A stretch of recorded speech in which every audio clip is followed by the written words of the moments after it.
So I have made a major shocking discovery, and I just have to tell everyone because this is big. This is going to turn the world on its head. This is something that nobody else has figured out yet. So I'm just going to spill the beans right now. Okay.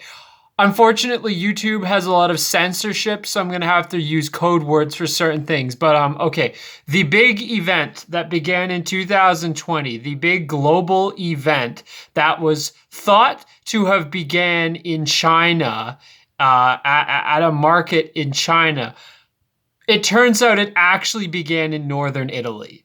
As we all know, many of the cases during the initial outbreak of the big event were in northern Italy, but actually it turns out it began in northern Italy in the first place. And why is that? Well, there's a very simple correlation that shows where this pathogen came from. It came from all the traditional architecture. Because northern Italy and Italy as a whole is one of the places on the entire planet, perhaps the country on the planet that has the most traditional architecture, like any architecture from eras before World War II. And how do we know that it is linked to this pathogen? Because if you listen to some of the smartest and most educated people on the entire planet, which are, of course, the advocates of modernist architecture, you will learn that, in fact, that traditional architecture is linked to all sorts of diseases. Because, as you all know, anytime somebody posts a picture of traditional architecture, you have all these very smart, intelligent people making the observation that, like, well, we can't have architecture like this because with it comes diseases like the bubonic plague, the Black Death, polio.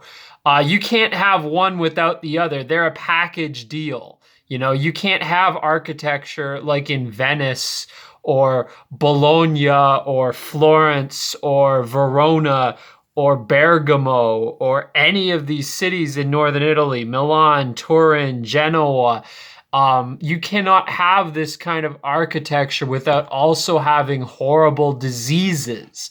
And I know this because very intelligent people in Facebook comment sections have informed me of this, many of whom are architecture students themselves, so they would know.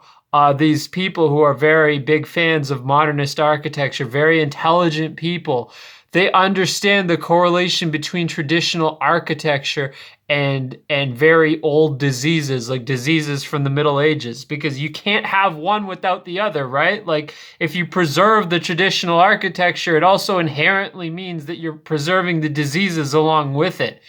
Just like if we tried to build new architecture like this, it would also mean, or if we were rebuilding architecture that was destroyed, it would also mean that the diseases would come along with it. So this disease that people think is a new one that originated in 2020, no, it's actually a very old one, and they brought it back with them because of all the historic architecture in these northern Italian cities. Like, there's clearly a link here. That's clearly where this pathogen began.